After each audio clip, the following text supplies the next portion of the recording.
You ready to eat some fucking tacos, bro? You ready to eat some fucking tacos, bro?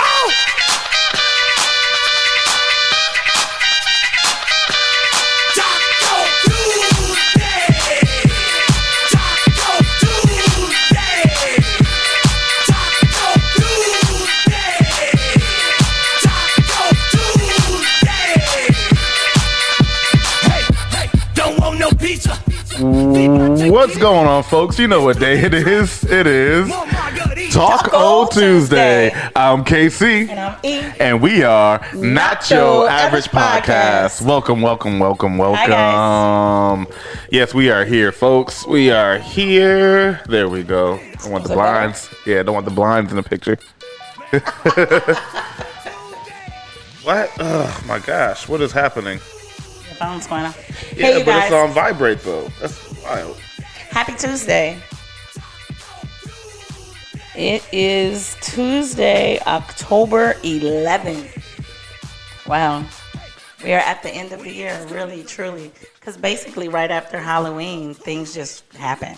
Life just start moving really fast. Why you laugh? Because he's just vamping right now. Trying to fill up the space. I am. What up, Tahaji? I am. You was focusing your phone. Oh, man. We've got a very interesting show for you today. A lot. There's some seriousness, but there's some... It's all serious. Mostly. But I have a weird sense of humor, so something I think... I'm just excited. Funny. I'm excited for our Why live. are you excited? I'm excited for our live. Yes. If you guys don't remember, we are having our first live of the year. Yeah. First live event of the year. There we go. Yes. On the 29th of this month. Yes. In Inglewood at the Nile Bar at 3:00 p.m. That is a Saturday, so you don't have to worry about That's your one schedule. thing we have to really push. That it's a Saturday because a lot of people are used to us always doing it on a Tuesday. Yeah. But we're doing it on a Saturday. But Or somewhere close by a Tuesday. yeah, and it's a Halloween party. Is that it? That's it. Yeah. It's a Halloween party, so costumes are preferred. We would like you guys to all come in your costumes. And Casey and I actually go on at 3. Okay, is that better?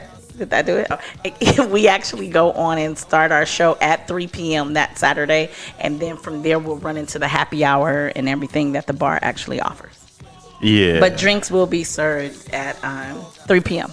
Yes. And the live starts at 3 p.m. So we would like people to arrive early. Yeah. We'll do our average hour show, and then it'll bleed into the rest of the night.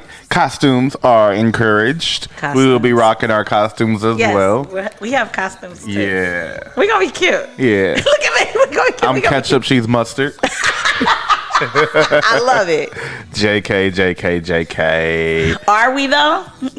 Are we kidding? Hey, what's going on, Deanna? How you doing? What's up, Haj?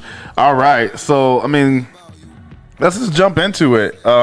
Yes, let's. We have some pretty crazy things happening, Hey, and some inspirations. Eva is definitely inspired by this first story.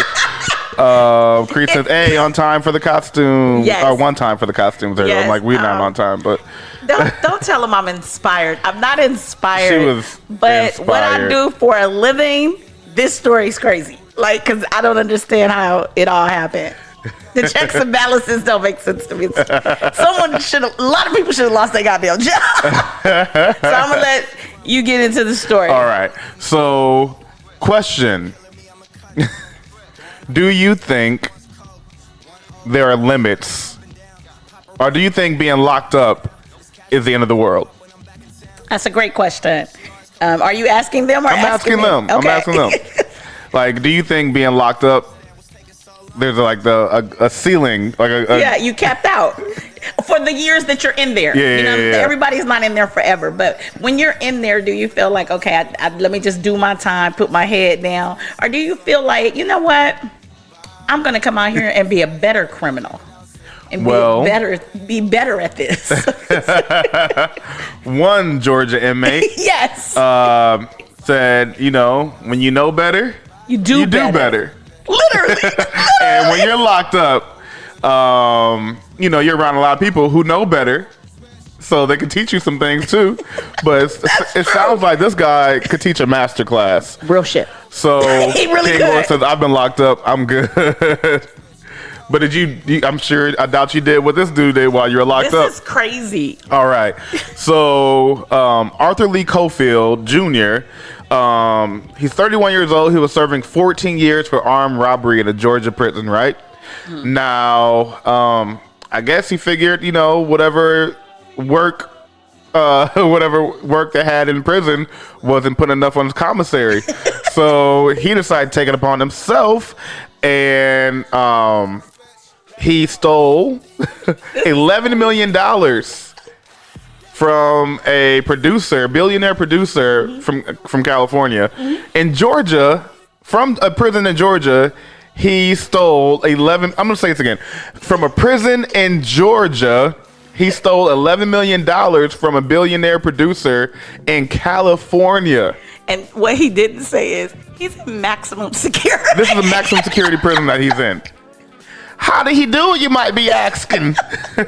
Well, so from prison, using a cell phone. That he smuggled in. Yes, using a cell phone.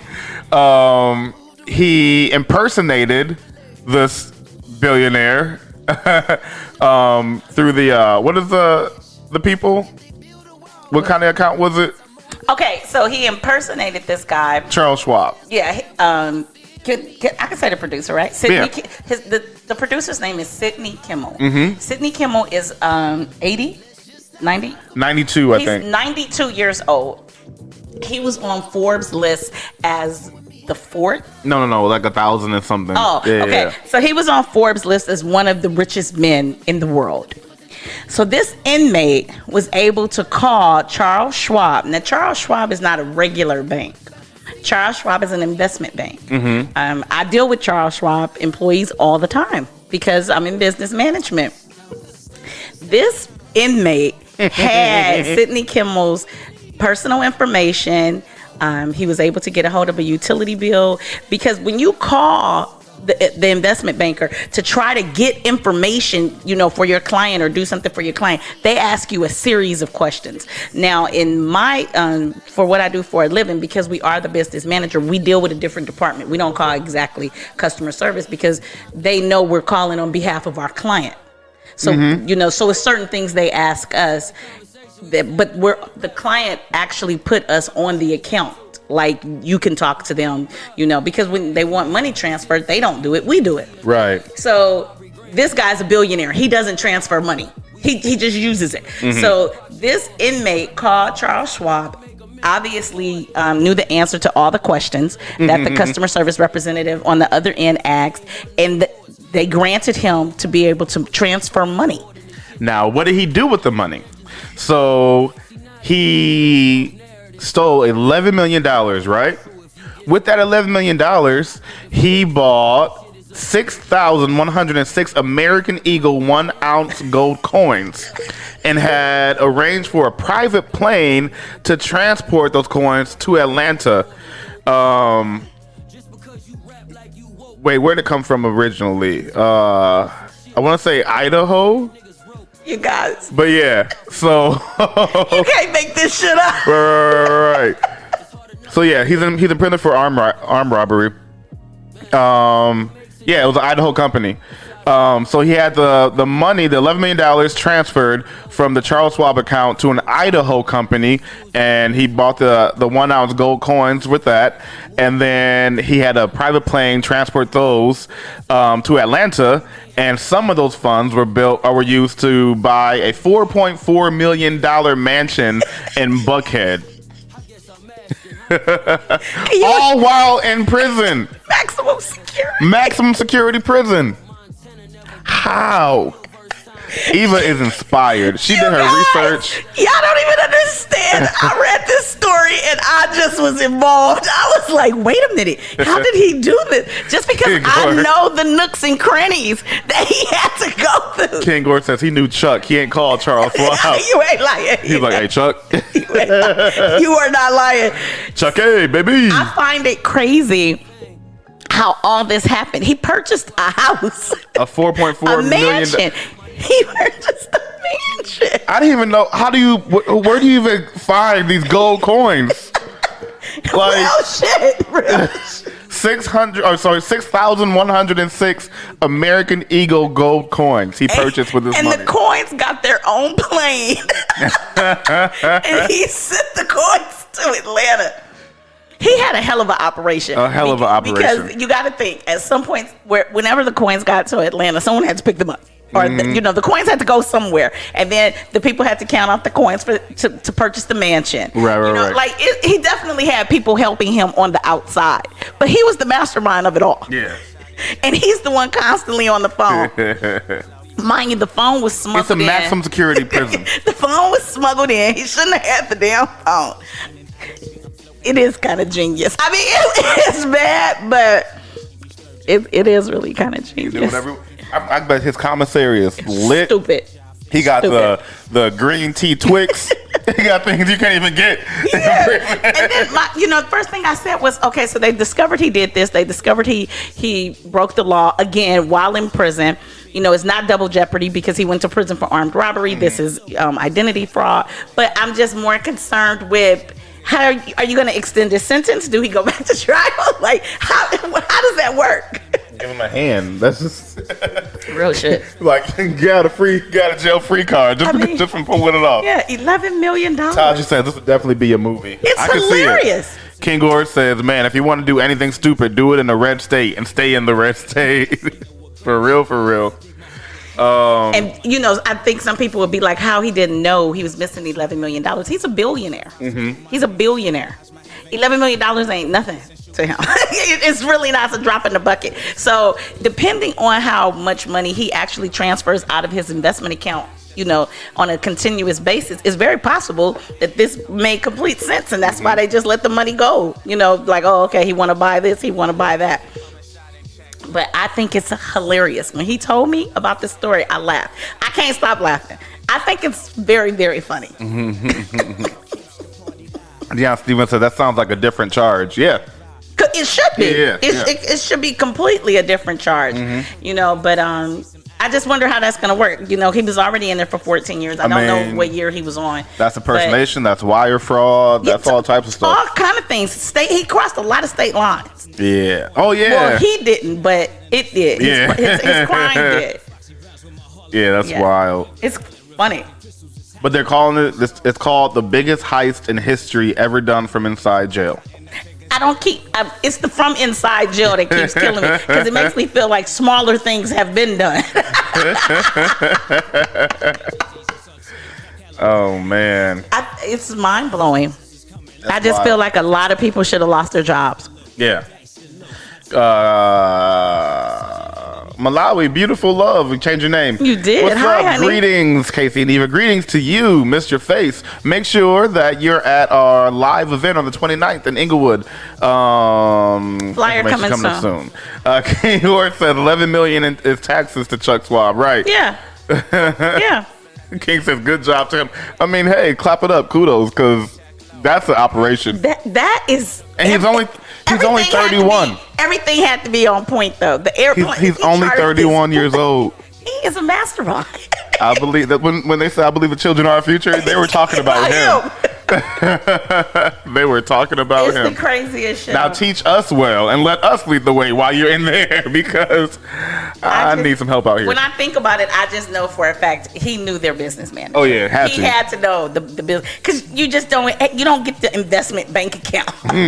You may get a person's bank account, but he knew somebody who had access to a lot of this information. Deanna Stevens says he set up his address for his parole. Yes, he did. Well, he's had to wait a little bit longer now. I don't think he's going to make it to the mansion. Yeah. Who's going to be in the mansion? Right. That's wild. It's the craziest. And in Buckhead, too. Those houses are nice.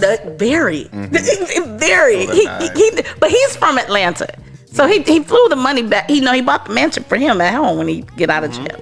Get out of prison. But I'm sure he's not going to be getting out of prison no time soon.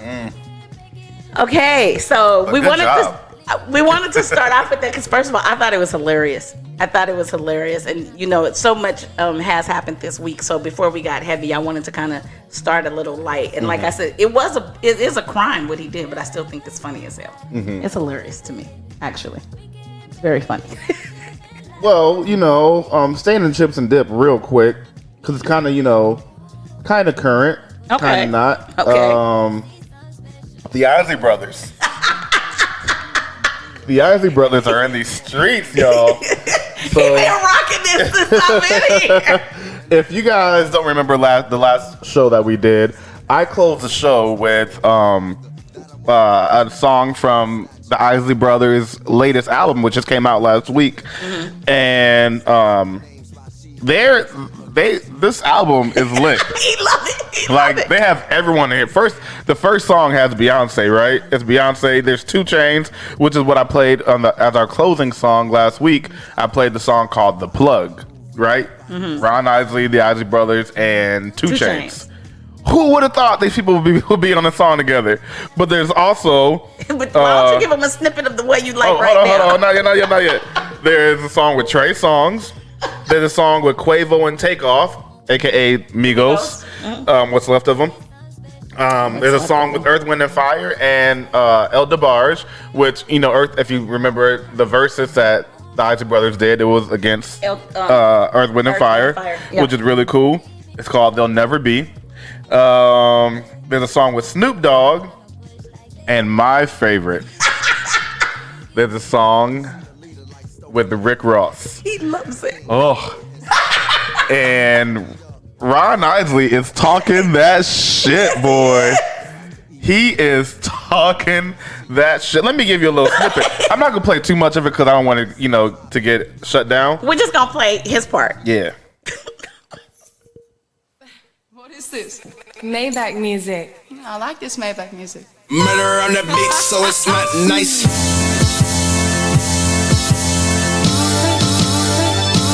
Love you.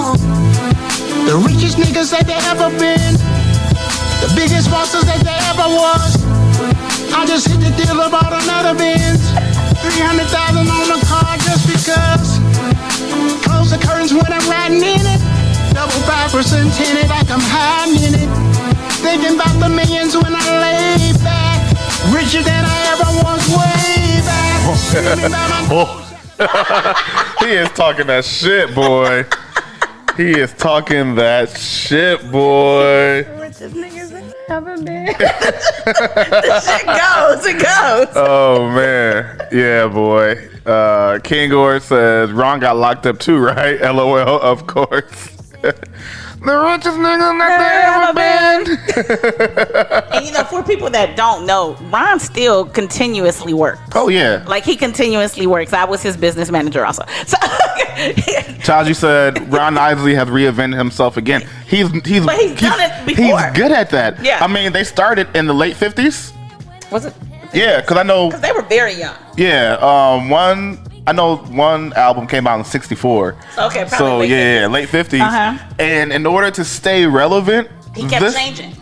this long. Because they were doing like the doo-wops and stuff back in the day, and then they went to like. Well, R. Kelly. Well, not yet. I'm talking about back in the day. Yeah, when they first came out. When and then they transferred into the disco era. Right. And then and then it was like a kind of a slump, and then in the '90s. R. Kelly, he linked up with R. Kelly. R. Kelly breathed new life into his art, which is why you see a lot of the Mr. Biggs and all of that. Well, R. Kelly created that. Exactly. That character from and with the keep it on the down low and contagious and all that stuff. And he was back on his grind, and then kind of strayed away from that, but. He still consistently has been touring. Making music. Mm-hmm. My boy Remy, Remy. Yes, I do. He was the assistant director for his music video like 2 years ago. Okay. Like a music video that Ron Isley just did. Like he stays working, and like you said, does a lot. They do a lot of casinos. Yes, that's where he works a lot now. is he performs at casinos all around, but he's always performing at casinos. He sells the tickets, he sells out, and he constantly works. He's constantly working. We booked a lot of flights. He's constantly working, but I think like T said, he's constantly reinventing himself, because that's what you have to do with music. You can't stay in a box. Music changes, music evolves, and you may not always like the direction music is evolving, but if you're a musician, you have to find your niche. And Ron Isley, one thing that helped him a lot with this resurgence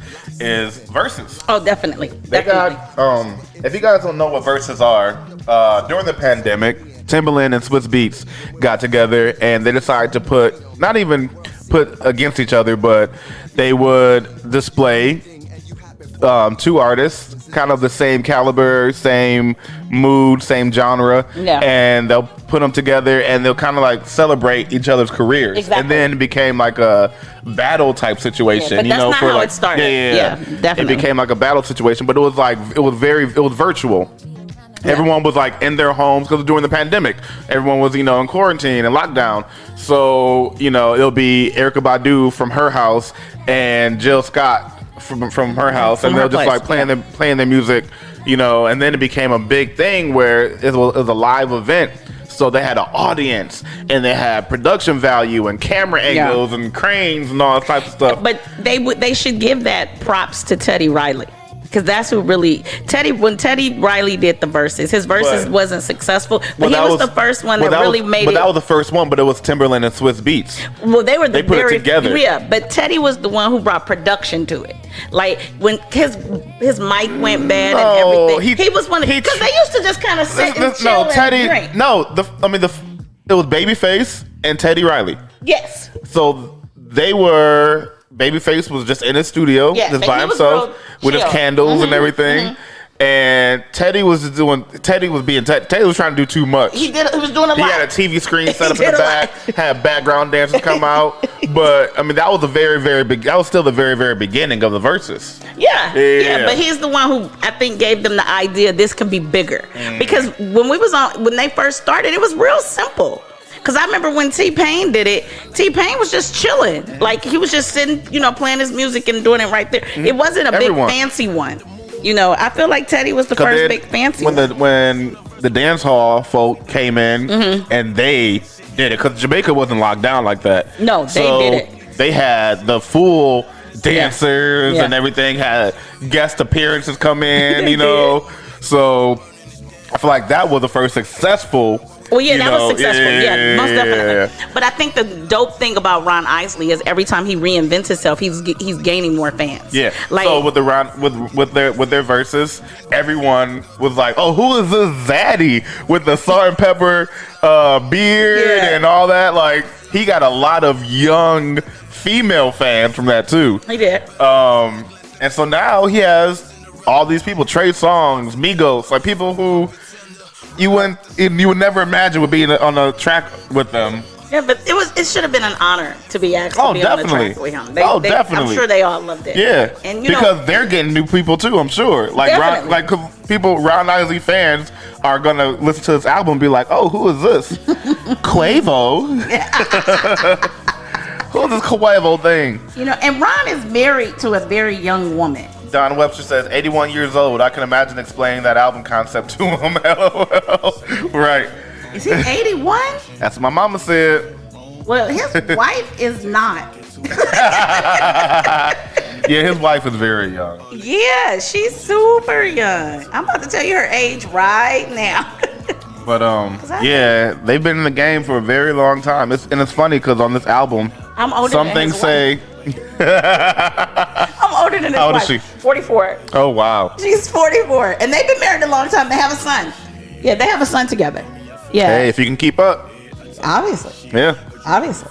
He's one of the hardest working men in show business. Well, he's never home, so it's easy to stay married. Like he I'm not being funny, you guys. He works a lot. he does a lot of traveling, so he's not home a lot.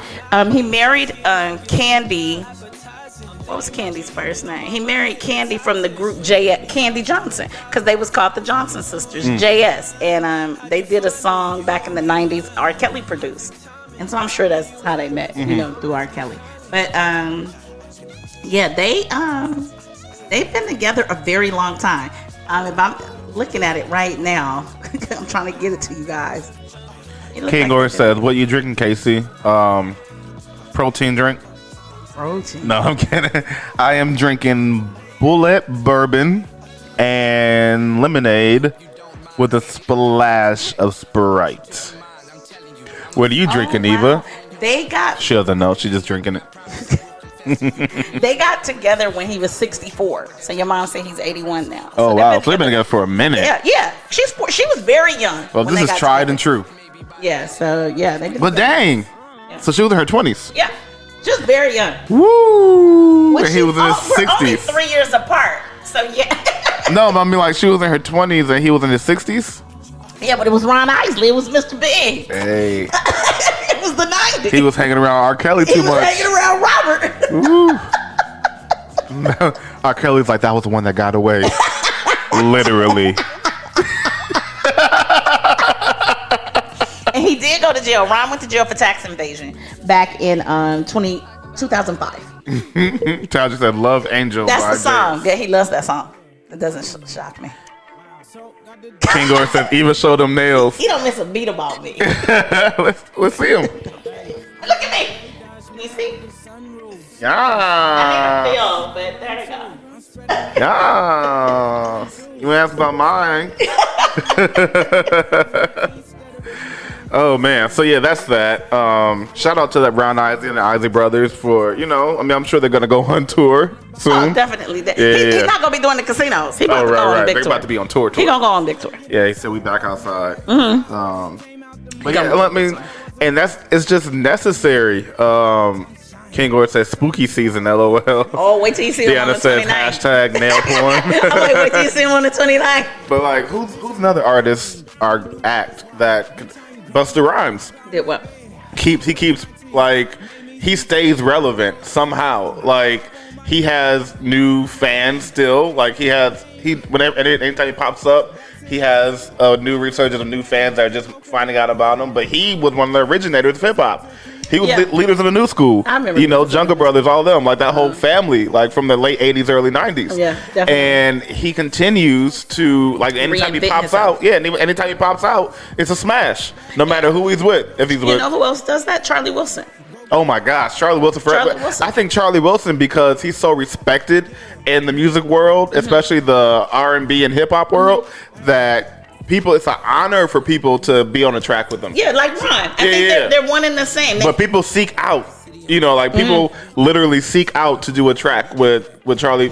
Yeah, because he definitely reinvented. He's Uncle Charlie. He's Uncle Charlie. Yeah. And Snoop helped him. Yeah. Snoop helped him reinvent himself. Yeah. Yeah. That's when he was reintroduced for people who didn't know who he was. I feel like, didn't he host the Silk Sonic album?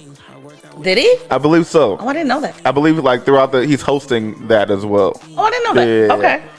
So, that's another one. And I think, like I said, in music, I think it's very important, to be able to reinvent yourself because music changes. Mm-hmm. And if this is your craft and this is what you love to do, then you need to kind of change with it. LL Cool J did it for a while, and he's definitely a pioneer. But I feel like now it's just I don't know. Yeah. Chilling. If he had a track come out today, it'll just be gimmicky. Yeah. Because he's an actor. He's an actor now. Yeah, definitely. Yeah, I wouldn't say he is doing it currently, but he's done it. He's done it. Yeah, something like a phenomenon a couple was times. about that time, one of his last ones. And then Headsprung. Yeah, that was mm-hmm. From when he came out, with I Need Love. What was the one when he first showed his bald head? Remember, it was a live performance, and it starts with him. A girl, he had his hat on, and he was facing the back, and the dancer takes his hat off and starts rubbing his head, and he's like, yeah. He had never been in public without his hat on. I don't remember. I was a kid. I'm sure I wasn't. If you was a kid, I wasn't. But yeah, and then when in 2005ish, when he came out with that album. No. It was one of his last albums, and he did Headsprung and all that. That was another reinvention. Yeah. But It yeah, was a while ago though. And like you said, he hasn't done it again. I don't know if he could. I don't think he loves. I don't think he misses it. I don't think he wants to be, because I think you have to want to be back in it. You have to. What up, Moolah? Hey, hon. You have to want to be. You have to want to go back in the studio. You have to miss it and want to do it and want to change and create a new sound with what's going on in this era. I don't think L wants to. Yeah, I don't think he wants to be a part of this. King Gore says if LL did a movie, we would get a song. He ain't done that yet. He definitely would. He would probably want to be on the soundtrack. Yeah, but. Yeah. I don't know, but Did he do anything? I was about to say, did he do anything for that? No, Deep Blue Sea, no soundtrack. He don't have a song from Deep Blue Sea. What was I gonna say? Oh, but he just had the Rock the Bells festival in New York like a couple months ago, and so he brought out like a bunch of it's a whole festival of hip hop icons. 80s. Yeah. I mean 80s and 90s. Yeah. He had Ice Cube perform. Ice Cube was like one of the only ones from the West Coast that performed. He had Fredro Starr and Sticky Fingers. Onyx. Yep. He had Busta Rhymes. He had a lot of people. LL Cool J performed himself. And Nury performed. Oh, did he? Yeah. Okay. They had a lot of people. That was a couple months ago. Okay. So he's focused on that and bringing awareness to this is where we started. Yeah, you know what I'm saying? He's so successful now. He's an author.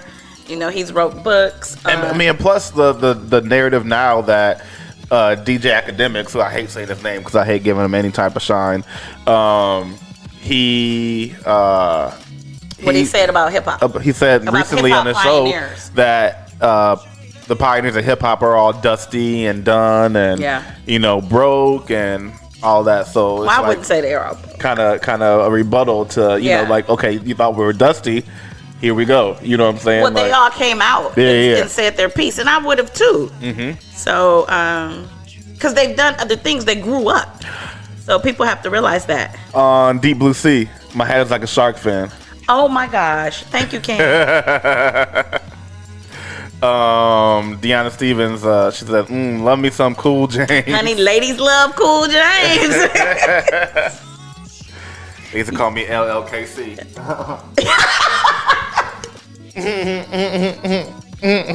Oh God, no one called you that. You ain't know him. You was a whole kid. No one called you that. Because I was young when L came out, so I know he was young. Actually, you know what's funny though? What? So, one of my nicknames growing up was Lou. Still is. Yeah, I've heard that. Yeah. So, it started 2 ways. Okay. 2 ways. So, I grew up around all women. For some reason I didn't like being around men or being held by men. Whenever they picked me up, I would cry. So I was Lady Lover Lou. And then I also had an obsession with, so I had a blankie that had like a satin lining, and I would suck my thumb and rub that to go to sleep when I was a toddler or whatever. And then when that was taken away from me, I would grab the label. This is back when shirts had tags on them, back in the day. In the 1900s, and I would grab my tag because it was like the same material as the lining of my old blankie, and so I would rub that and fall asleep, or I would go up to women's dresses and I had an obsession with that feel, so it was label lover Lou, but yeah, Lou just stuck. Yeah, I've heard. And then Carla was Sue because we're all together, so it was Lou and Sue. That's cute. Yeah. Haji had a blankie too. Oh, sorry. Who did? Haji. I mean, didn't we all? No, I had an imaginary friend.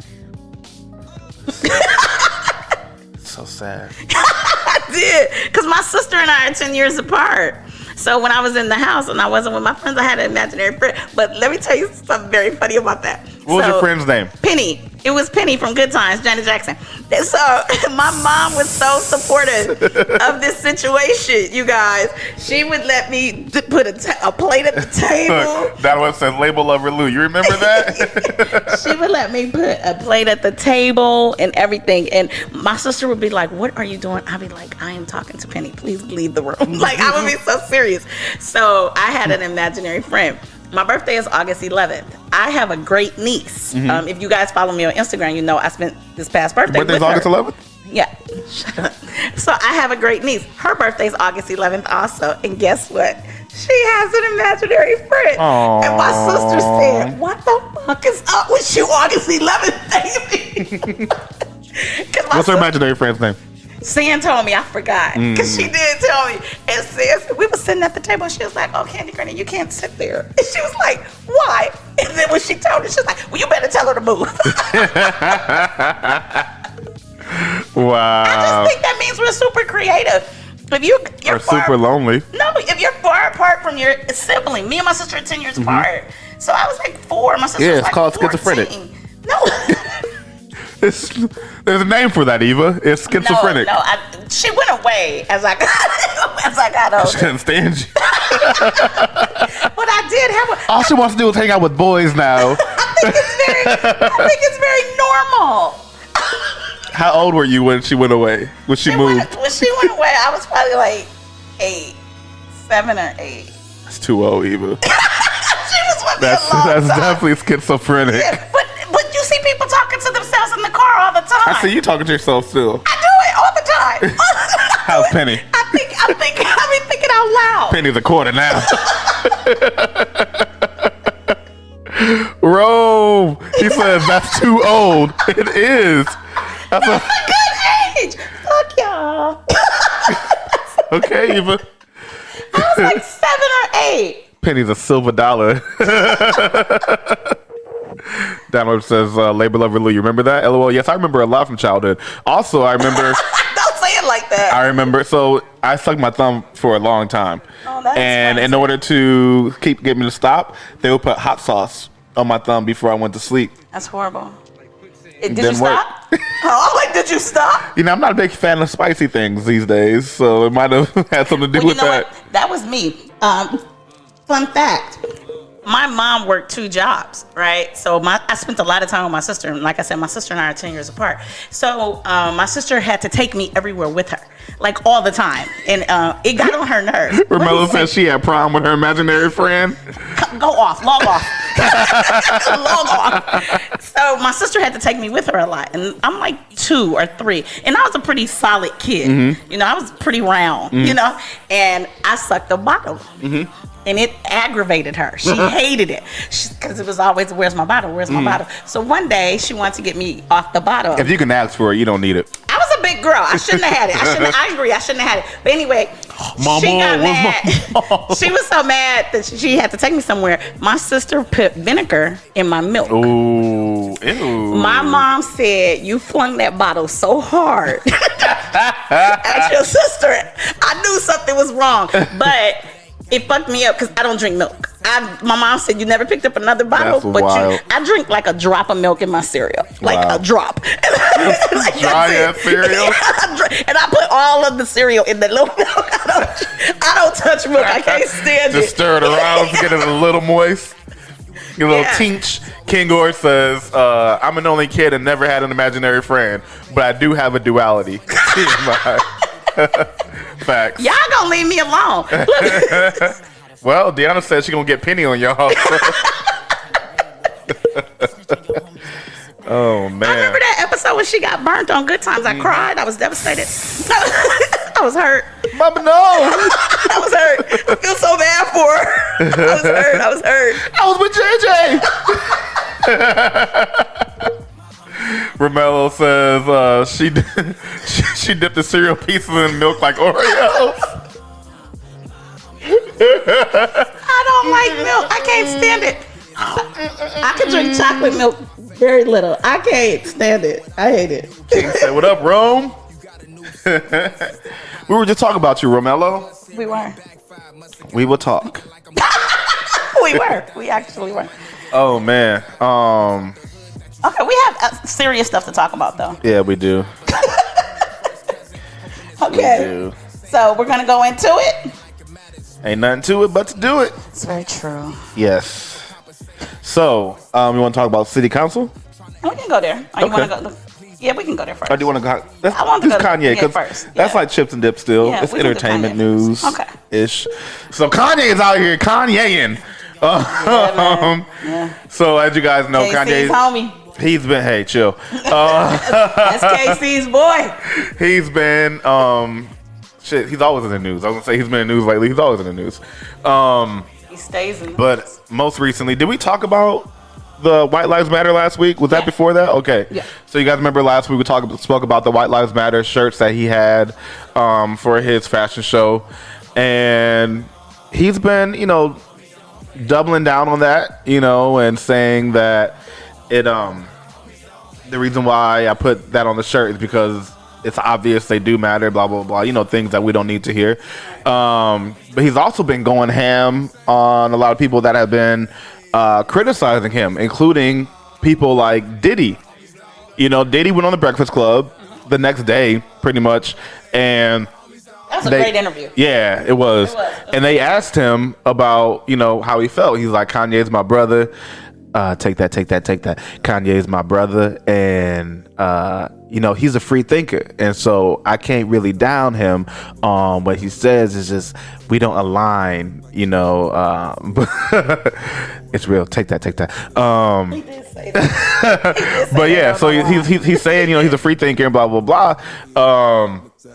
But he didn't really, he didn't side with him nor go against him, pretty much. He played it safe because Kanye is his friend, right.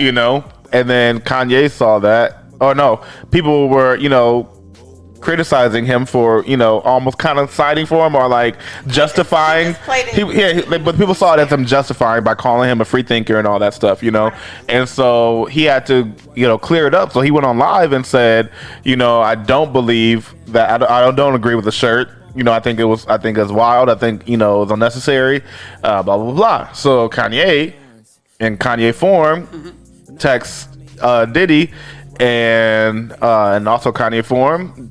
Kanye shares the whole thread of text, and it got down to the point where, Diddy was like, I want to talk, send me your address. I'm going to be in LA. I want to talk.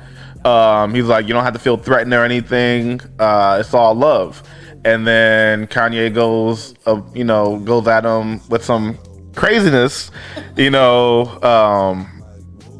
much, threatening him and saying that he was responsible for the death of someone, and like he's just off kilter, right? Yeah, then he goes on Tucker Carlson, Fox News, goes on Tucker Carlson's show and does a whole interview.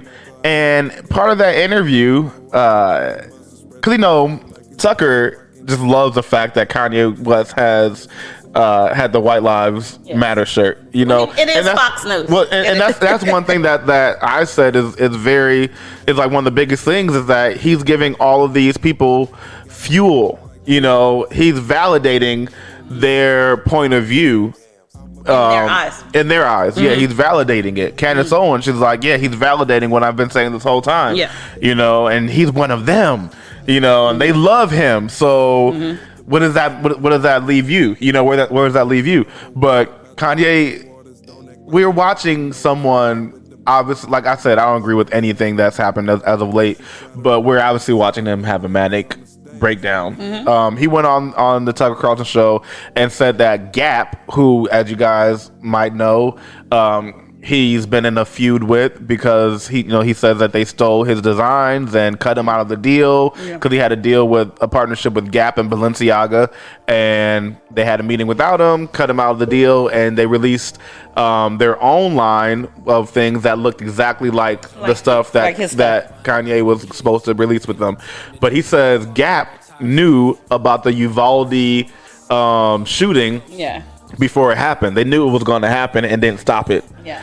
Things like this, when you say things like this, absolutely no sense. Yeah, and it should show that he's not right now. You know what I'm saying? Like, that is... He's spiraling. You're saying Gap knew that this little boy was going to shoot up the school and did nothing. Right. That boy don't know nobody. He don't know nobody at Gap. No, and why would that even be a thing? Like, why would that? That's crazy. It's bad. It's sad though. It's sad to watch. He's blamed people for killing Virgil Abloh, who passed recently. And his most recent tantrum was about the Jews. It was about Jewish people. Well, that was after. That was before. That was after Tucker Broco. Carlson. It was after. Tucker Carlson was just like yesterday. No. Yeah. I've seen that interview. Yeah, it was like yesterday, or the day before. Okay, maybe the day before. Yeah. And then when was the comments about the Jews? Like the end of last week. Oh, Yeah. Because he had his. I've been very remote. Because Kanye had his Instagram. I thought that was recent. No, he had his Instagram taken away, and then the day after that, he had his Twitter taken away because he was commenting. both of them. Yeah. Because he was commenting on Twitter about why he got his Instagram about him getting his Instagram taken away. Okay. And so now Meta's just like, we're done with you for now. Okay. You know? Because as of course Elon Musk said that he's actually going to go forward with buying Twitter, and his whole thing is free speech. Free speech. So we'll see where that goes. And Elon Musk and Kanye are really close friends. They're friends. Yes, I've served them both at the same time. But plug. But yeah, it's a lot, and It's bad. like Tachi said, his kids are seeing him act like this. It's truly embarrassing. Yeah. And I'm not even enraged. I'm not embarrassed for him. I'm sad. It's sad. Yeah, It's sad. because I know I know that he's not all there. Yeah. I know that he's going through a manic situation.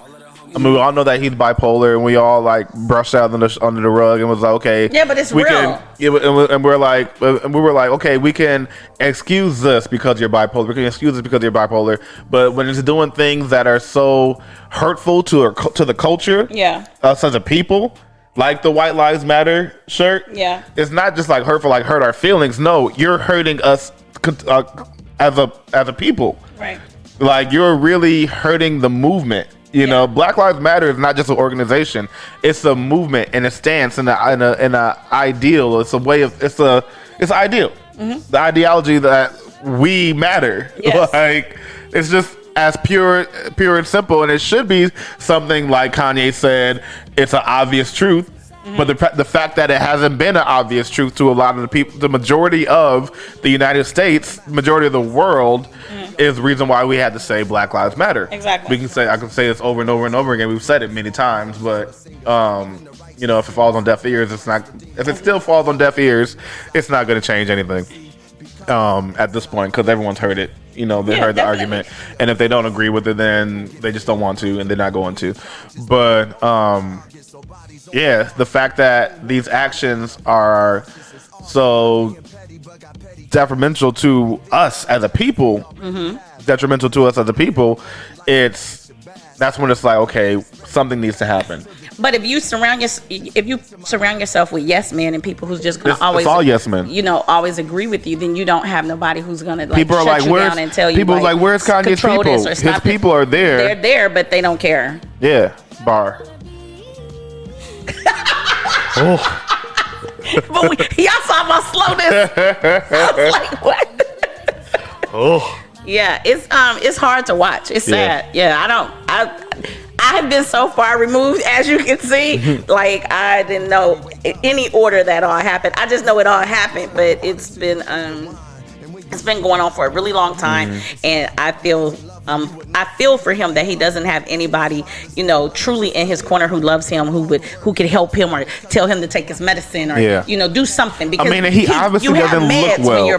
Like, he has the beard, and he looked like he just stinks. Unkept. Like, he just looked like he smells. It's sad. It really is sad. Like, he's going through a manic episode, and we're all just like watching. Oh, fuck Kanye, blah blah blah blah, and it's like writing him off. It's like, no, this guy needs help, and we know the help, and we know the help that he needs, but there's no way for us to do it for him. Yeah, but he doesn't want it. Yeah, you can't help someone who doesn't want it. Because he said the medication, which a lot of people say. He do smell. He look like it. You know how Granny is. Like, oh, you look like he stink. He smells. He probably smell like outside. Yeah, man. He does not smell well. But yeah, it's sad. It's hard to watch. It's hard to watch. And no one's helping. If no one's helping him, and no one's making him take his meds. Oh no, he's been off him a while to be where he's at now. Yeah. And exactly, you can't help people who don't want to be helped. Yeah. But it's like when they don't they don't want to be helped when they're under this, in this, like they're not in their right mind. So it's like, does it have to be admitted to somewhere? You know what I'm saying? Is that ever going to happen? Like, no, I don't think so, as long as he doesn't commit a crime. Because back in the day, I think if he commits a crime, then that'll be different. But as long as he doesn't commit a crime, they're not going to force him into any situation. Because Kim was the only one that could get him to take his meds back in the day. That was it. And you would know that because you guys are friends. They're best friends. No, we're not best friends. They're best friends. But yeah, and now that she's not a part of his life like that, there's no one to hold him accountable, no one to make him, do what he needs to do. Exactly. And it's just that, because I've seen him in these moments like this from day to day. It's not just like he'll be fine one day and then the next day it's like a whole different person. Mm-hmm. Like I've seen the duality of Kanye, like on a regular basis. Right.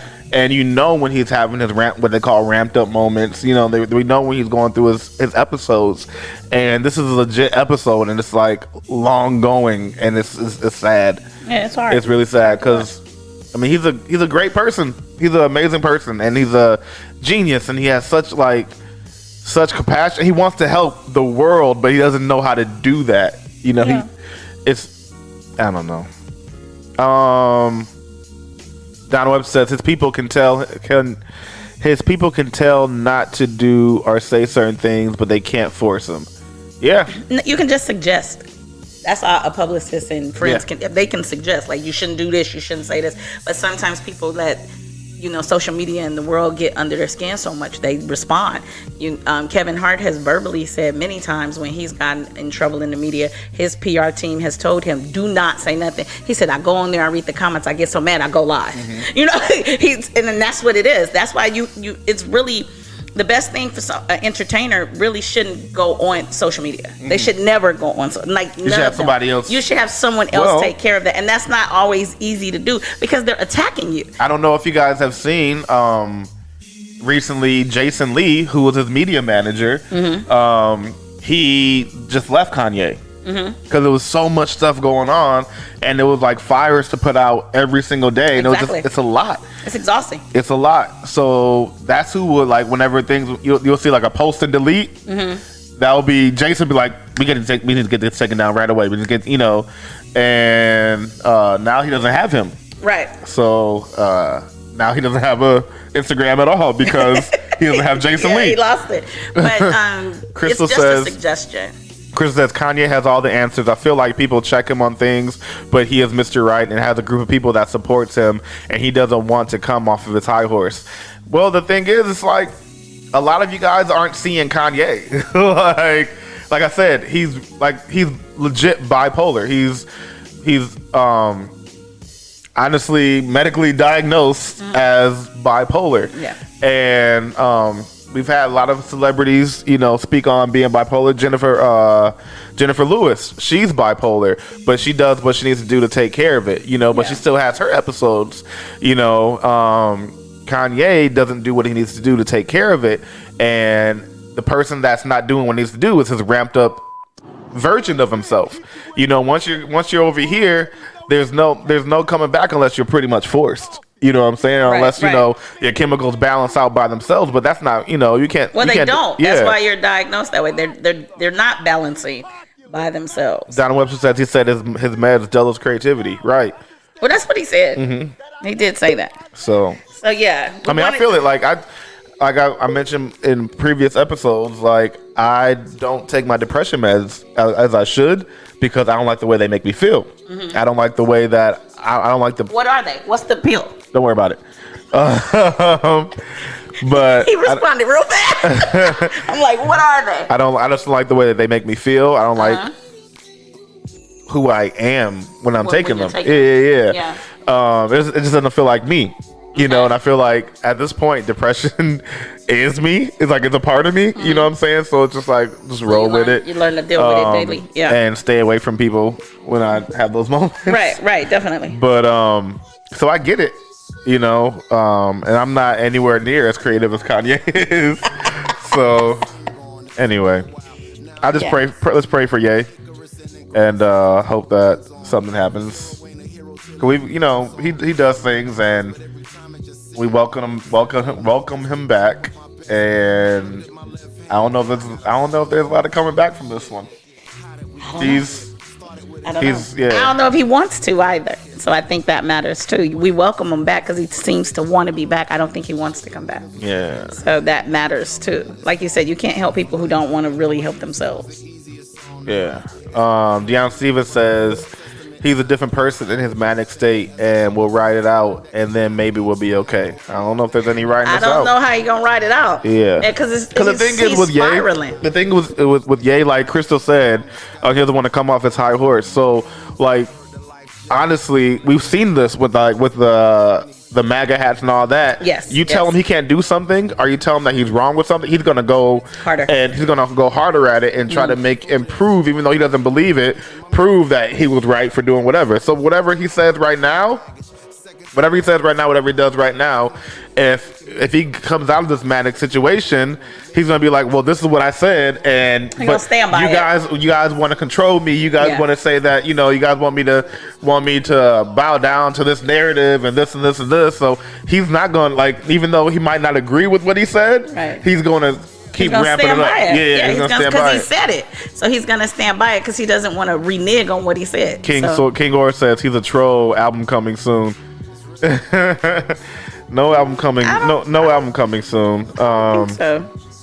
We both said that. I don't think so. Yeah. I don't think music is even at the forefront of his mind right now. Yeah, no album coming soon. That was just a personal thought. It isn't like I just know how he is when he has albums coming out, and he's not. Yeah, I don't think he has. He's not. When Kanye has an album coming out, he'll go away for a couple months. As they should. Yeah, and he'll really bunker down and have everyone that's working on the album come to where he is. Right. Whatever state, country, whatever, wherever it is. He's been too in the public eye for him to be making an album right now. For him to be focused on an album right now. Yeah, I don't think he's making music. Not at all. Just historically, this is what Kanye does. Yeah. Is he'll disappear for a while. Yeah, I don't think he's making music at all. Yeah. That's all I'm gonna say. I don't think he's making music. He's too distracted. And if he did, I don't want to hear it. I mean, he has done like some features on some people's things recently. Mm-hmm. But that's about it. Taji said it's like he wakes up every day thinking of how can I piss off the world today. Honestly, I think he wakes up thinking, how did I piss off the world yesterday? Because I just don't remember. Today's Sunday. Okay, no, that was Friday. Yeah, so what did Tucker I do? Carlson was Thursday. All right, so yeah, I'm sure he has to get a recap on everything he's doing. Yeah, most definitely. Yeah. So we're at an hour, so we're gonna dive in very quickly to our last subject, and we're talking about the LA City Council. Yes. We wanted to touch on that because, well, we're in LA. We're in Los Angeles, and a board meeting audio has just came out from last year, actually. Oh, the board meeting was last year, but the audio just came out yesterday. Was it yesterday? A couple days ago. I told you I've been out the loop. Yeah. Okay, so a couple days ago, some audio came out about some LA council members who were sitting in the boardroom, and everything's recorded in these meetings, so people can go back and hear things, or if something happens, or if somebody say, "Oh, I didn't say that," they can be like, "Oh, we got the audio. You did agree," or whatever. And this is public knowledge. Everybody knows this. They know it's audio in that being recorded in that room, but everybody knows. So we're gonna play you some of the audio that was recorded. So this is the LA City Council president, Nury Martinez, and the first part is her just talking about this. Well, it's self-explanatory. Here we go. He did call me. He wants to have breakfast with me. What's taking him so long? I haven't. I just said, hey, we need to talk. You supported him from the. All right, don't worry, I got you. So you'll start seeing him line up. Isaac was the first. Whatever the kid's name is, I'm like. Be waiting for you while you do makeup. She says, fuck that guy. He's with the blacks. He's with the blacks. And then she goes to speak about one of her colleagues who's a white man. Mm-hmm. and he has a black son, and they were at a parade, and they were on a float, right? And apparently the black son was misbehaving. He's little though. Yeah, he was 2. He's 2. He's a baby. Yeah, he was 2 at the time. Yeah, he's a kid. Yeah, and so this is what she said. This might be a little more clear. This clip might be a little more clear. Hold on. It's like the oddest thing. It's like black and brown on this float, and then there's this white guy with this little black kid who's misbehaved. Este niño has they're not even, they're not doing, the kid is bouncing off the effing walls on the float, practically tipping it over. There's nothing you can do to control him. Parece changuito. And I'm just like, oh my God. So she says, parece changuito, which means looking like a monkey. Yeah. About somebody who's part of the council's son. And then she says, Take him around the corner and then I'll bring him back. Yeah. ¿Se me entiendes? Ven para acá. It's a pinch. Yeah. she said he needs a beat down. Let me take him around the corner and I'll bring him back. Yeah. So she's now resigned from her position. There's so much more. Yeah, because it was a long conversation. Yeah. We just gave you guys a little. It was a very, very long conversation, like 7 parts to it. It was very, very long. But she has since resigned. But what I just discovered today, talking with you, she is on a leave. So yesterday the news was that she resigned, right? And so everyone was like, okay, great. She needs to resign. That's part 1. Now today it comes out that she resigned from her position as president of city council, but she's still a member of the city council, and she's taking a leave of absence from the city council. Right. Now today, there were tons of protesters downtown, outside the city council building, outside the city building, city hall. The thing. Outside the building, the city building. And they also, protesters went into the meeting, which is open to the public. Yeah. But it's never this many people. Normally people don't. So at one point, people were getting rowdy. They were cussing people out. 2 of the people that were in that conversation, they spoke at the beginning and then they left before the meeting even started. Because they knew the crowd was coming. Yeah, it was too rowdy. No, the crowd was already there. Okay. The crowd was already there, and before the meeting even started, they left. There was a lot of profanity being yelled and all that. So instead of kicking everyone out, what they did was said, "Hey, we're gonna let you guys speak actually, and we just need some order for that to happen."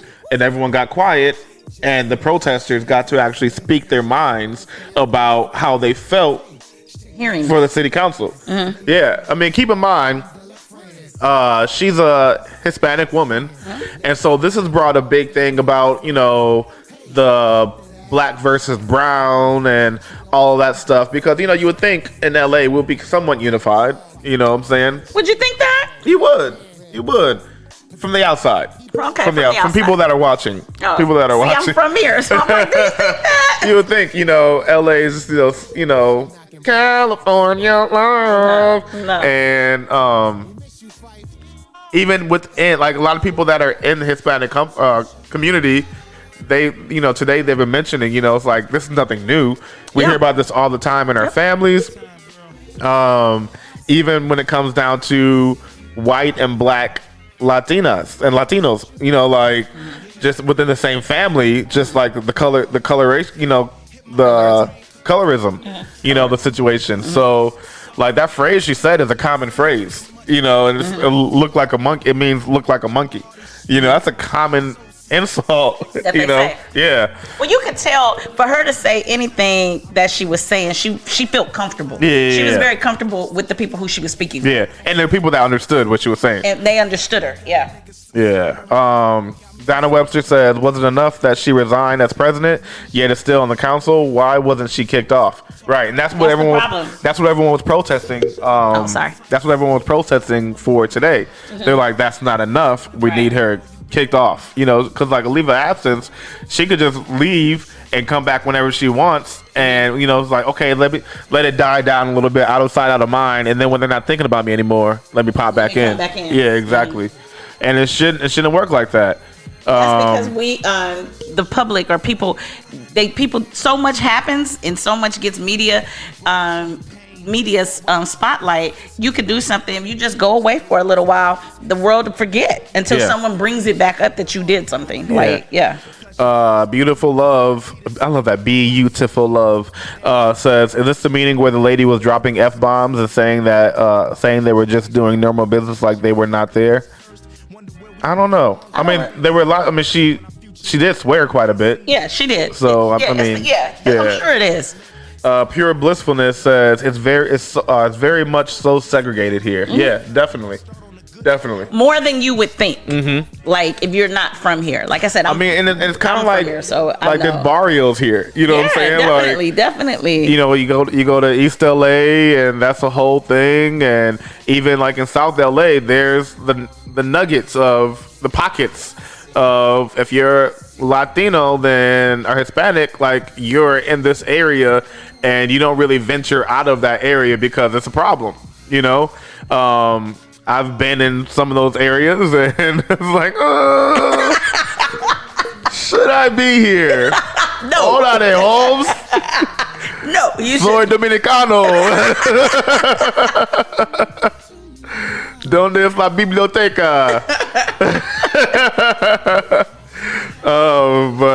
It's very much segregated. LA is very segregated. Yeah.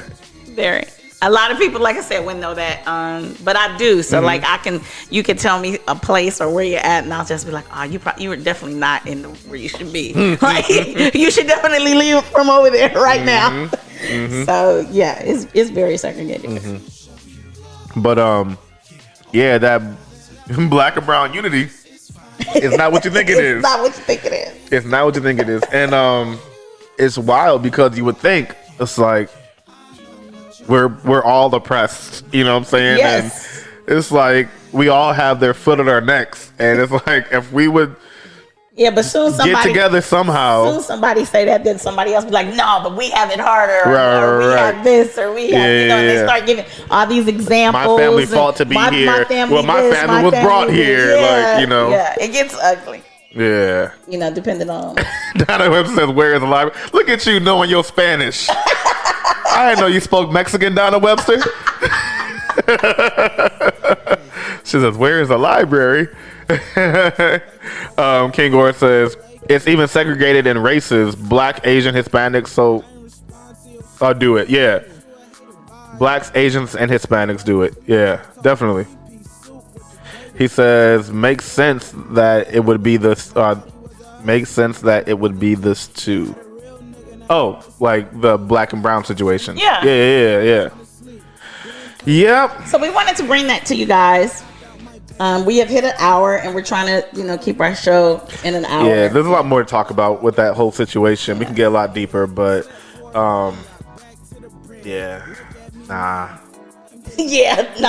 gonna get to we can revisit it next week. So I'm sure this is going to go on to next week. I'm sure there'll be new developments coming up within the next few days. Whether or not she actually is kicked off of the council. Exactly. And then other people's opinions that might pop up. In the celebrity world. The people she was speaking to, and all that's going to come into play. You just got to give it time. Yeah. King Gore says everyone want to play the Victim Olympics. Yeah. Yep. We got it worse. Oh my God, especially LA. I hate that. Everyone feel like their struggle means that when they get something, they're more validated, or they're more deserving of it. Like I'm more deserving of making it because I went through this and went through this. Like when you meet someone like out here, like they tell you their whole like background story, and it's like, yo, tell me, huh? What do we do? I'm not you guys, like people. Well, like y'all saw me. What do just we like do? people that you meet out here, like, but not like natives.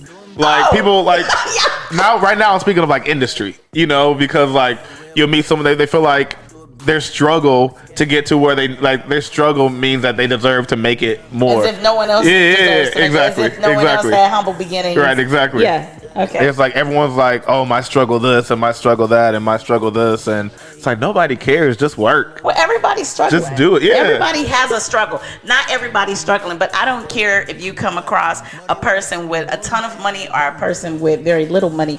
If you ask the millionaire, you know, and people would be like, and be like, how'd you have $11 million missing and didn't even know it? You know, so like if you ask a person with the money their struggle, they're gonna answer. They're not gonna say, "Oh, my life was always great," because in their head they went through something that they consider their mom or their dad struggle. was always working, exactly. and I didn't have my parents around. Everybody is gonna define whatever their personal struggle is, and it's validated no matter what. No matter what, because everyone's struggle. Like, oh, that doesn't count. You can't tell them that doesn't count. That was their story. That's their life experience. And then you may be homeless, or you may have lost your parents at a young age. So that's your life experience. Yeah. So everybody, I promise you, every single person thinks they have had a struggle moment, and you can compare it to something else. It's like apples and oranges, because different people have different tolerances too, based on what you're doing. Exactly. You know, like they say, like diamonds are made from pressure, right? Right. So it's like, okay, so if I went through this, and this, that has forged me to be stronger and forged me to be able to take on this better because I went through this already. If someone was coddled and and their bank account, their identity was stolen, or something small, when you're a billionaire, when you're a billionaire, it's whatever. It's little. Yeah. Or, mom took your car away for the weekend, Right. If you've never had, anything really bad happen to you, that's a struggle. That's the end of the world. Yeah, that's a struggle. And you can't there's no checks or balances. There's no because their tolerance isn't your tolerance, so it might still have the same effect emotionally, even physically, when you're dealing with stress and all that stuff and the effect that it has on the body, that might have the same effect on them as you losing your job or you being evicted from your home. And it's crazy, but because every single person has a struggle. Yeah. Right? You're never going to come across a human that says it's always been great. They're going to be like, oh my gosh, that time I was doing this acquisition or this merger. They're going to be able to answer that question. I'm ready for those talks. Will you be able to relate to it? I don't know, but they're in their head. That was a struggle. Yeah. King Gore. Oh, go ahead. No, so that's all I'm saying. Everybody has a struggle. King Gore says people in general out here will tell you a whole story you didn't ask. Big, it was a yes or no question. Most things are a yes or no question. Yeah, man. So anyway, that's been our show. I don't even have a song picked out. He doesn't. He's gonna play something off Ron Isley though. No, I did that last week. I did that last week. So we're gonna end the show talking about our live, you guys. We are having our podcast, filming the show live. We're doing the show live. I guess we do have to figure out a better way. Taco Tuesday live event. Yeah, but we're always live, so it's not an event. Yeah, look how we both like. Yeah, we have to figure out a better way. But we're actually doing our show where we'll have a in-studio audience. Well, in bar audience. So we're going to be at the Nile Bar in the city of Inglewood. We start at 3 o'clock. And our show will go from 3 to 4. And then after 4, it runs into happy hour at the actual bar. It's located we love a happy hour. Who doesn't? It's called happy hour. No, it's called happy hour. Happy hour ends at 7 p.m. at the Nile, so it's a long happy hour. And come out, come support, come to the show. If you are there and you ask a question or you make a statement, you're actually on the audio for the show that we put up. So that's what we mean when we say live, because it can be very confusing because technically we're live right now. So, but we're in somewhere where you can come and sit with us and talk to us and give us your opinion. You don't have to do it on a computer, but we actually do still record the show so we can put it up. It will be our 135th. Let's go. Okay. Oh, wait. It will be our 135th episode, and we're really excited. It's our first live event of 2022. We haven't had a live event since September of 2021. So it's going to be a good time. It's going to be a lot of fun. I'm actually very excited, because I love the location. Location's dope. I love the location. It's very close to home for me, so it's not a lot of traveling. It's brand new. It's a brand new location. Yeah. Thank you. Is it beautiful? It is. So yeah, it's gonna be a lot of fun. It's gonna be a really good live event. I'm very excited. A lot of people seem to be very excited about coming. So it's gonna be a good show. It's gonna be a good day. It is on October 29th, so it's not on Halloween, but costumes are preferred. We would like everybody to come dressed in a costume, and it will be a costume contest. It will be actual prizes to whoever wins for the best costume. And I have to admit, Casey and I may win. We're not eligible to win. We're not eligible. We might win. It's a pretty good gift. We might win. So it's going to be a lot of fun. And, it's no RSVP or anything. The flyer will go up soon. And all you guys got to do is just show up. Come and drink and enjoy. It's going to be a lot of fun. Yes. So just to give you guys a little taste, a little sample. Oh, wait. I'm sorry, you guys are talking. King Or says, Eva, you the only one that says acquisitions. I know. Acquisitions. Deanna Stevens says, great shows always, guys. Yeah, we got it. We knew what you meant. I knew what you meant. Deanna Stevens says, Taco Tuesday live bash. Nah. King Horse is taking bets on how many times Eva would say 135th episode. Just for the record, Eva will be very sober while we're doing the show. But afterwards, boy, that happy hour. Oh, want to talk about the bar crawl? Oh, yeah. Thanks, babe. So, for those who do not follow me on social media and do not actually know me, I just recently started a bar crawl in the city of Inglewood. It's called the Spark It Up Bar Crawl. It comes from me. My maiden name is Sparks. And so it's a lot of fun. I've been on numerous bar crawls, but there's not a lot of bar crawls in the city, around where we are. And I've been on this particular bar crawl. He has been on this bar crawl. It's a vibe. And we go to 3 locations. At each location, we receive a shot. Along with my bar crawl ticket that costs $25, we also give you a QR code that will send you a link to other locations that's participating in the crawl. We don't go to them that night, but you can get certain discounted purchases from their location also. So it's going to be a lot of fun. I'm trying it out right now for the football season and trying to see how that works. We have a link on Eventbrite, and we're also on the Airbnb experience, so we can be found on both websites. And I'm really excited about it. I'm only on week 2. And we'll see how it goes. I do a maximum of 12 people. I do it 2 on Friday, 2 on Saturday, and 2 on Sunday at all different times. And like I said, it's 3 spots and 3 shots. Yeah, and it's a lot of fun. And tell them your experience. Y'all see me? Tell them your experience. So, it is Inglewood in the middle of the night. That was not the way to lead into this. No, it was great. Each of the bars or spots that we go to are completely different vibes from the last one. Yeah. So you get a good taste of Inglewood. Yeah. The host is amazing. She gives you nice facts. She gives you like y'all know I'm about fun history. Facts. Can I speak? Can I give my perspective? Yes. She gives a nice history lesson as you walk through the streets of Inglewood. I learned some things that night I didn't know about. She's very knowledgeable because she's from the streets. So I didn't like the way you said that. I'm sorry. She's of the streets. So she's very knowledgeable, and you don't feel in danger at all. No, it's definitely gives you a different perspective of what you might know Inglewood as. So it's a vibe. I love it, and it ends at the best place in Inglewood, the Nile Bar. Yeah. Oh, and King Or says Soul Sunday this Sunday. So if you guys don't know, King Or and I, we do an event whenever we feel like it called Soul Sunday. King Or, serves up the hip hop and R&B karaoke, and I serve up the soul food. So I will be selling food there as well. It's a vibe at the Good Night Bar in Burbank. You'll see a flyer or a video coming up soon, but it's this Sunday at the Good Night Bar. That's NITE. Actually, North Hollywood on Burbank Boulevard. So, yeah, if you guys are around, doors open at 9 o'clock, and food would be sold around 10.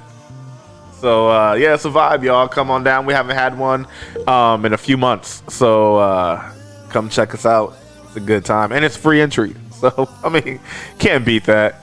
Cannot beat that at all. If you guys want a little taste of what we have,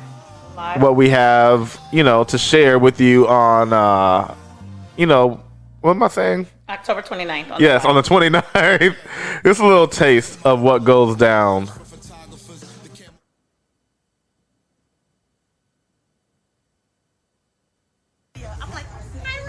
Cause it's Taco Tuesday. Where is it? Taco time. Where is it? Taco. Where is it? Taco. Where is it? Taco. Where is it? It's Taco.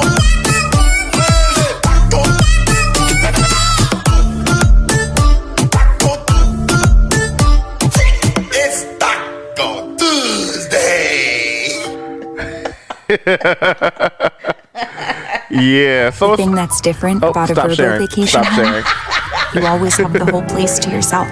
What is happening? Just you and your people. I'm sorry. There we go. And we're back. But yeah, so as you see,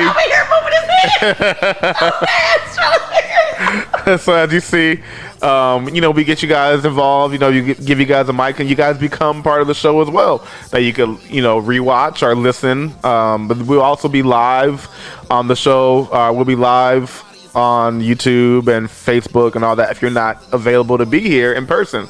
So yeah. Crystal says it's a vibe all the time. Yeah. Yes. Carla says now I'm singing it in my head. The theme song makes me want to go dumb Bay Area. But yeah, so that's that. Still haven't picked the song, but you want to give it the bill, Eva? Okay. I didn't put the mic down. I was letting him do all the time.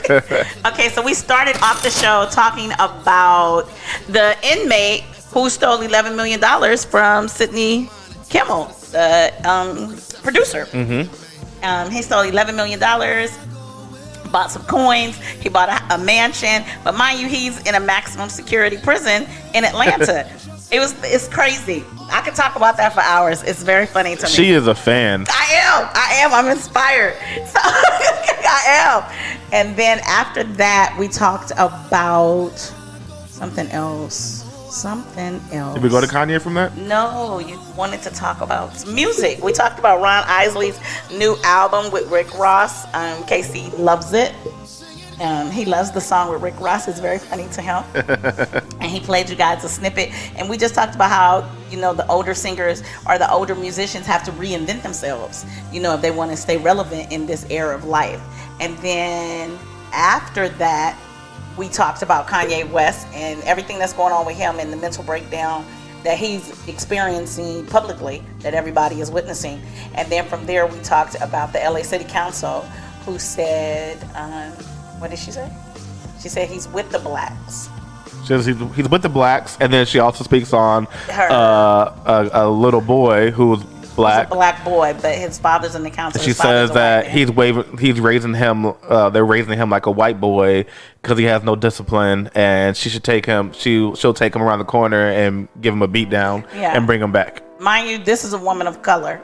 This is a Hispanic woman saying all this, and the audio was recorded. You said over a year ago, right? Mm-hmm. It was recorded over a year ago, but it's just been released to the public. Who knows how long they sat on this? And then from there, we talked about the Spark It Up Bar Crawl that I have just recently created. Yeah, and I'm very, very excited about it. Once again, it's on the Airbnb experience. If you type in the city of Inglewood, and it's also on Eventbrite. And then from there, we talked about Soul Sunday with King and KC this Sunday at the Goodnight Bar out here in North Hollywood. Mm-hmm. Considered North Hollywood. Okay, and then we're gonna and then we ended it talking about our live. Once again, on October 29th, we want everybody to come in costume. Costumes are most definitely preferred. And we're going to have a costume contest. We're going to have drink specials. And it's going to be a lot of fun. Yes. It's going to be a lot of fun. It's going to be good. So, yeah, that is our show. And you guys will see us next Tuesday. And, we're looking forward to seeing you guys all soon. Flo Rida has a new song out. Don't do it. I'm not going to do it. I said don't do it. I'm not going to. So we're going to end the show on that note whenever KC presses play. You know what? So, yes. Like, comment, and subscribe. Thanks for joining us this week. Please make sure you're spreading the word.